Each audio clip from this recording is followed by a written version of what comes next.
الحمد لله الذي تجري بأمره المقادير. أعوذ بالله من الشيطان الرجيم. بسم الله الرحمن الرحيم. ألف لام ميم ذلك الكتاب لا ريب فيه هدى للمتقين الذين يؤمنون بالغيب ويقيمون الصلاة ومما رزقناهم ينفقون والذين يؤمنون بما أنزل إليك وما أنزل من قبلك وبالآخرة هم يوقنون أولئك على هدى من ربهم وأولئك هم المفلحون. صدق الله مولانا العظيم. میرے نہایت واجب القدر معزز سامعین ناظرین، السلام علیکم ورحمۃ اللہ وبرکاتہ. میں ہوں آپ کا بھائی حافظ محمد اقبال. اس وقت موجود ہوں الحرمین قرآن کمپلیکس، مرکزی جامع مسجد موسیٰ کوٹ نجیب اللہ میں. میری دعا ہے کہ اللہ رب العزت تمام چاہنے والوں کو، سننے والوں کو، محبت کرنے والوں کو عزت، سعادت اور سرفرازی سے مالا مال فرمائے. سورۃ البقرہ قرآن مجید کی دوسری صورت ہے، سب سے طویل ترین صورت ہے. اس صورت میں سے ابتدائی آیتیں آپ کے سامنے تلاوت کرنے کی سعادت حاصل کی. قرآن یہ کلام اللہ ہے. دنیا میں جتنی چیزیں ہیں، زمین کے اوپر ہے یا زمین کے نیچے، آسمان کے اوپر ہے یا آسمان کے نیچے، یہ اللہ کے کام ہیں. اللہ نے امر کن سے ان چیزوں کو پیدا فرمایا. کن فرمایا زمین بچھ گئی، کن فرمایا پہاڑوں کو وجود ملا، کن فرمایا سمندر اور دریاؤں کو وجود ملا، درختوں کو وجود ملا. یہ اللہ کے کام ہے. قرآن مجید یہ اللہ کا کلام ہے. اللہ نے اس کا تکلم فرمایا ہے. اس کی ابتدا ہی میں اللہ رب العزت نے قرآن مجید کی طرف اشارہ کرتے ہوئے فرمایا ذالک الکتاب لا ریب فیہ. یہ کتاب قرآن مجید یہ شک اور شبہ سے پاک ہے. اس میں نہ شک ہے نہ شبہ ہے. اب شک اور شبہ کی دو صورتیں ہیں. ایک تو یہ ہے کہ کلام میں شک شبہ ہو، اور دوسری صورت یہ ہے کہ انسان کے دل میں شک شبہ ہو، انسان کے ذہن میں شک شبہ ہو. دنیا میں جتنے لوگ کتابیں پڑھتے ہیں، قرآن مجید پڑھنے کے لیے بنیادی اصول یہ ہے کہ انسان ہر قسم کے افکار سے اپنے ذہن اور دل کو خالی کر لے. اس کو پھر قرآن مجید میں تضاد بھی نظر نہیں آئے گا، اور قرآن مجید میں شک اور شبہ بھی نہیں ہوگا. تو شک شبہ قرآن مجید میں نہیں ہے، بلکہ پڑھنے والے اور مطالعہ کرنے والے کے ذہن اور دل میں ہو سکتا ہے. اس آیت میں اللہ رب العزت نے ذالک الکتاب لا ریب فیہ کے بعد فرمایا ھدی للمتقین. یہ قرآن ہدایت ہے متقین کے لیے. ویسے تو قرآن مجید ساری دنیا کے لیے، تمام انسانوں کے لیے ہدایت ہے. کوئی اس کو پڑھے، کوئی اس کو سمجھے، لیکن کلام اللہ سے صحیح معنوں میں فائدہ وہی لوگ اٹھا سکتے ہیں جن کے اندر تقوی کی صفت ہو. اور تقوی کیا چیز ہے؟ ایک صحابی نے دوسرے صحابی سے پوچھا کہ تقوی کیا ہے؟ قرآن مجید کی ابتدا میں، درمیان میں، اول میں، آخر میں بے شمار جگہوں پہ اللہ رب العزت نے تقوی کی فضیلت بیان کی ہے، اہمیت بیان کی ہے، متقین کی تعریف کی ہے. تو یہ تقوی کیا چیز ہے؟ تو دوسرے صحابی نے جواب دیا، کیا آپ کا گزر ایسے راستے سے ہوا جس راستے کے دونوں طرف کانٹے ہوں، اس طرف بھی کانٹے ہوں، اس طرف بھی کانٹے ہوں، دائیں کانٹے ہوں، بائیں کانٹے ہوں؟ صحابی نے جواب دیا، ہاں میں تو کئی بار ایسے راستوں سے گزرا ہوں. فرمایا کیسے گزرے؟ تو جواب دیا، اپنے جسم کو بھی کانٹوں سے بچایا اور اپنے کپڑوں کو بھی کانٹوں سے بچایا. تو صحابی نے فرمایا فضا کا تقوی، اسی کا نام تقوی ہے کہ آپ دنیا میں رہے. دنیا میں اچھائیاں بھی بہت ساری ہیں اور برائیاں بھی ہیں. معاشرے میں اچھے لوگ بھی ہیں، برے بھی ہیں. آپ کا واسطہ اچھے لوگوں سے بھی پڑے گا، برے لوگوں سے بھی پڑے گا.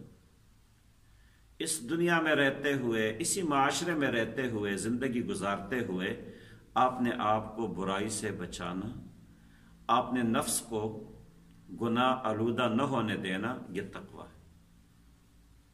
اگر ایک آدمی گوشہ نشین ہو جائے، ہر طرف سے کٹ جائے، معاشرے سے کٹ جائے، اپنوں سے کٹ جائے، رشتہ داروں سے کٹ جائے، تو یہ کوئی کمال نہیں۔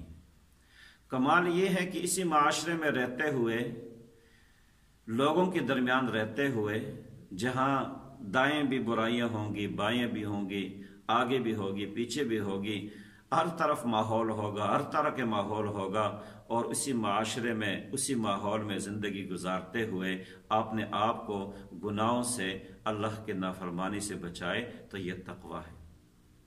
اور تقوی کا مختصر تعریف یہ ہے، مختصر ترین تعریف یہ ہے، اللہ رب العزت فرماتا ہے جہاں تمہیں میں نہ دیکھنا چاہوں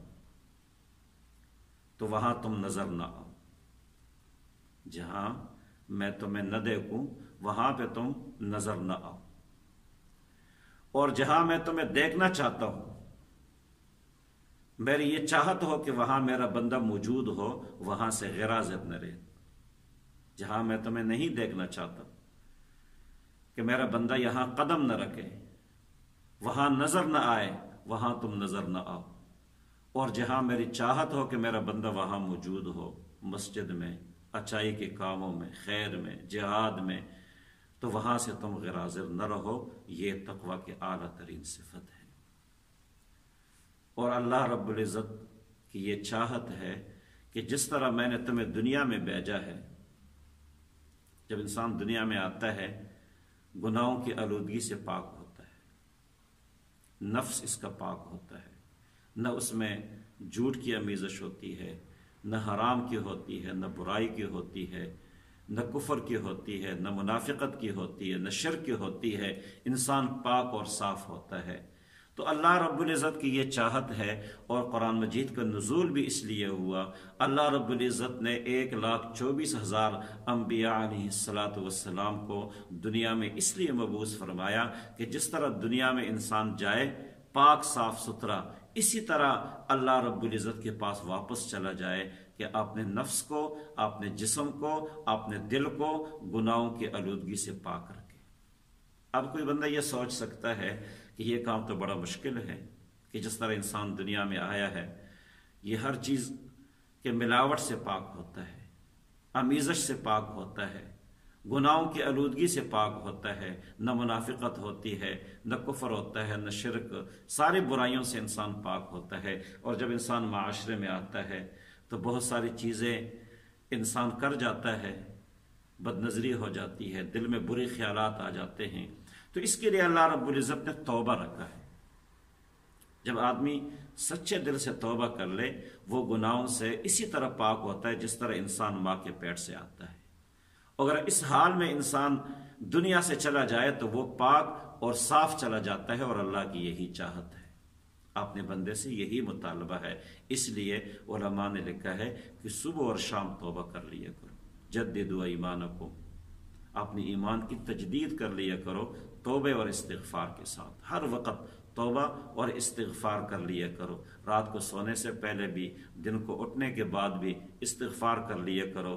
کسی وقت بھی ہم اللہ کی حضور پیش ہو سکتے ہیں، کیونکہ انسان کے جانے کا کوئی وقت معلوم نہیں ہے، کسی وقت بھی اللہ کی حضور ہم پیش ہو جائے۔ تو خیر یہ ایک مستقل موضوع ہے۔ اللہ رب العزت نے یہاں پر ذالک الکتاب لا ریب فیہ کے بعد ھدی للمتقین فرمایا کہ یہ قرآن مجید یہ ہدایت ہے متقین کے لیے۔ ویسے تو اس سے کوئی فائدہ اٹھا سکتا ہے، کوئی بھی اس سے نفع اٹھا سکتا ہے، لیکن وہ نفع جس پر دنیا کی کامیابی اور آخرت کی نجات کا دار و مدار ہے، وہ فائدہ اس سے صرف اور صرف متقین اٹھا سکتے ہیں۔ جو گناہوں کی آمیزش، شرک، منافقت اور ان تمام برائیوں سے اپنے آپ کو پاک رکھے، وہ آدمی قرآن مجید سے کما حقہ فائدہ اٹھا سکتا ہے۔ اب متقین کون لوگ ہیں؟ قرآن مجید نے خود اس کی تعریف کر دی ہے، خود بتا دیا کہ یہ صفات رکھنے والے متقین ہیں۔ پہلی صفت تو ایمان بالغیب ہے، الذین یؤمنون بالغیب، ایمان بالغیب۔ ایمان بالغیب کس کو کہتے ہیں؟ کہ جو چیز نظروں سے اوجھل ہے، حواس خمسہ کے دائرے سے بھی باہر ہے، اس پر ایمان لانا، اس کو ماننا یقین کے ساتھ، یہ ایمان بالغیب ہے۔ حضور آقا صلی اللہ علیہ وسلم نے جتنی باتوں کی خبر دی ہے، اور وہ باتیں، وہ چیزیں ہماری آنکھوں سے اوجھل ہیں، ہمارے حواس خمسہ کے دائرے سے باہر ہے، اس پر ایمان لانا یہ ایمان بالغیب ہے۔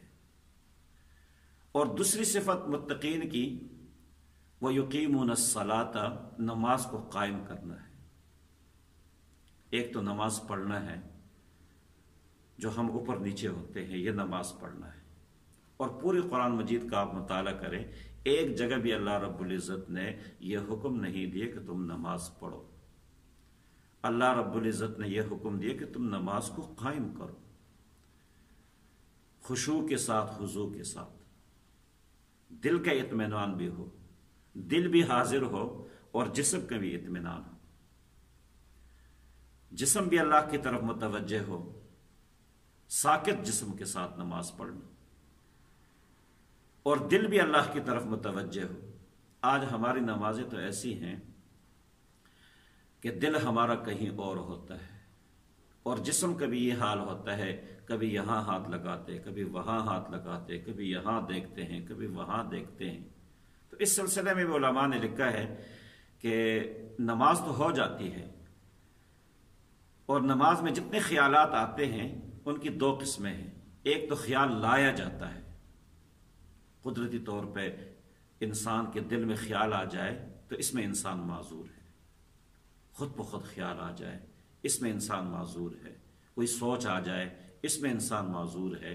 لیکن خود آپ نے دل کو، اپنی سوچ کو کسی طرف لے جا کر اس میں مشغول ہو جانا، یہ نماز کی منافی تو نہیں ہے، لیکن اس سے نماز کی خشوع ختم ہو جاتی ہے۔ جو اللہ کا مطالبہ ہے وہ پورا نہیں ہوتا، اور جو نماز کے آثار ہمارے جسم پر رونما ہونے ہوتے ہیں، جو ہمیں فائدہ حاصل ہونا ہوتا ہے نماز کے سے، جو ہم نماز کے ذریعے اللہ رب العزت سے حاصل کر سکتے ہیں، وہ پھر ہم حاصل نہیں کر پاتے ہیں۔ اور اس کی وجہ یہ نہیں ہوتی کہ نماز میں تاثیر نہیں ہے، نماز کا فائدہ نہیں ہے، نماز میں جان نہیں ہے۔ نماز تو ہے اسی کام کے لیے کہ بندہ اپنے رب سے مانگے۔ سورۃ الفاتحہ سب کے سب دعا ہے، اس لیے سورۃ الفاتحہ کے ایک نام سورۃ الدعا بھی ہے۔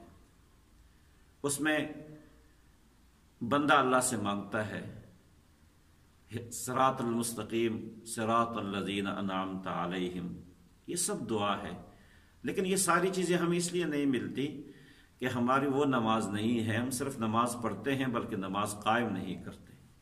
تو قرآن مجید میں اللہ رب العزت نے متقین کی جو صفات بیان کی ہے، جو پہچان بیان کی ہے، ان میں سے پہلی پہچان تو یہ ہے کہ وہ ایمان بالغیب رکھتا ہو، محسوسات اور مشاہدات کو ایمان نہیں کہتا۔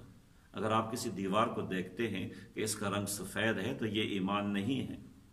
ایمان تو یہ ہے کہ جو چیز آپ کی آنکھوں سے اوجھل ہے، جو چیز حواس خمسہ کے دائرے سے باہر ہے، اور آقا صلی اللہ علیہ وسلم نے اس کی خبر دی ہے، قرآن مجید نے اس کی خبر دی ہے، اس پر ایمان لانا یہ ایمان بالغیب ہے۔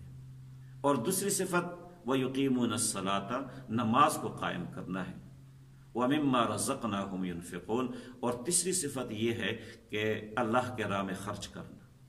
اور اللہ نے یہاں بتایا وَمِمَّا رَزَقْنَاهُمْ، جو میں نے تمہیں رزق دی ہے اس میں سے خرچ کرنا ہے۔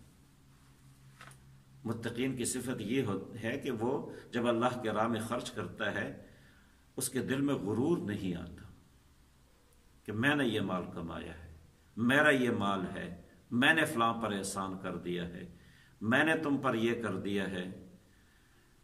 بلکہ متقین وہ لوگ ہوتے ہیں وَمِمَّا رَزَقْنَاهُمْ يُنْفِقُونَ، اللہ کا حکم یہ ہے کہ جو میں نے تمہیں رزق دی ہے ان میں سے خرچ کر، اللہ کا مال سمجھ کر اللہ کے بندوں پر خرچ کرنا، یہ متقین کی صفت ہے۔ اور انسان کے پاس اپنا کچھ بھی نہیں ہے۔ اگر انسان سوچے نا تو یہ جان بھی، اس کے بھی انسان مالک نہیں ہے۔ مالک ہوتا تو انسان کبھی نہ مرتا، کبھی بیمار نہ ہوتا، کبھی مصیبت میں نہ جاتا۔ اور انسان کے اندر جتنی صلاحیتیں ہیں یہ بھی اللہ نے دی ہے، علم دی اللہ نے دی ہے، عقل دی اللہ نے دی ہے، مال کمایا ہے تعلیم کے ذریعے، یہ سب کچھ اللہ کی دی ہوئی چیزیں ہیں۔ تو اس لیے اللہ نے فرمایا وَمِمَّا رَزَقْنَاهُمْ يُنْفِقُونَ، جو میں نے تمہیں رزق دی ہے اس میں سے خرچ کرو۔ انسان کے پاس کیا ہے؟ انسان ایک دانہ زمین کے اندر ڈالتا ہے تو زمین کی خاصیت یہ ہے کہ اس کے اندر لوہا ڈال دو اس کو بھی زنگ لگ جاتا ہے، خاک ہو جاتا ہے۔ اور انسان ایک دانہ ڈالتا ہے، اللہ رب العزت اس دانے کے اندر سے انسان کے لیے رزق دیتا ہے۔ اس لیے کبھی آپ کے پاس رزق آ جائے، بڑی چیز کو تو چھوڑ دے، ایک نوالا بھی آپ کے سامنے آ جائے تو اس پہ اگر آپ غور کر لے کہ اس نوالے کے اجزاء پر کتنے لوگوں نے محنت کی ہے، اس دانے کو زمین میں کس نے ڈالا ہے، پھر کس نے اس کو کاٹا ہے، کس نے اس کو صاف کر دیا، کسی نے اس کو پیس دیا، اور اس کے ہوتے ہوئے جب یہ پودا ہوتا ہے زمین میں ہوتا ہے، اس پہ اللہ رب العزت ہوائیں چلاتا ہے اور سورج کی دھوپ اس پر لگتی ہے۔ یہ ساری چیزوں کے بعد ایک نوالا انسان کے سامنے تیار ہو کے آتا ہے، تو اس پہ اگر غور کرے تو انسان کو معلوم ہو جائے گا تو میرا کچھ بھی نہیں ہے، یہ سب کچھ اللہ کا ہے۔ تو متقین کی صفات میں سے ایک صفت یہ ہے وَمِمَّا رَزَقْنَاهُمْ يُنْفِقُونَ، وہ اللہ کے راہ میں خرچ کرتے ہیں، اللہ کا مال سمجھ کے اللہ کے بندوں پر خرچ کرتے ہیں۔ اور چوتھی صفت یہ ہے کہ اللہ رب العزت نے جو کلام اللہ نازل کیا اس پر بھی ایمان ہو، اور جو پچھلے امتوں پر، پچھلے انبیاء پر کتابیں نازل ہوئی ہیں اس پر بھی یقین اور ایمان ہو۔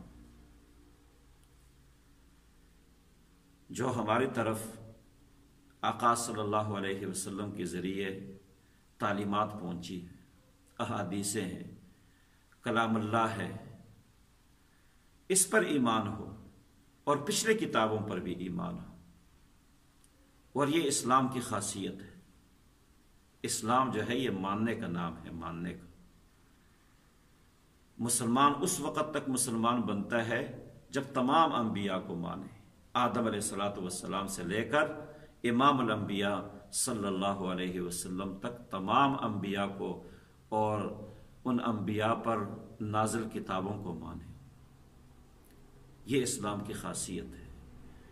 اس کے علاوہ جتنے مذاہب ہے، یہودی اس وقت تک بن سکتا ہے جب تک وہ اپنے کتاب کے علاوہ سب کا انکار نہ کر دے۔ عیسائی اس وقت تک عیسائی بنتا ہے جب وہ اپنی کتاب کے علاوہ سب کا انکار نہ کر دے۔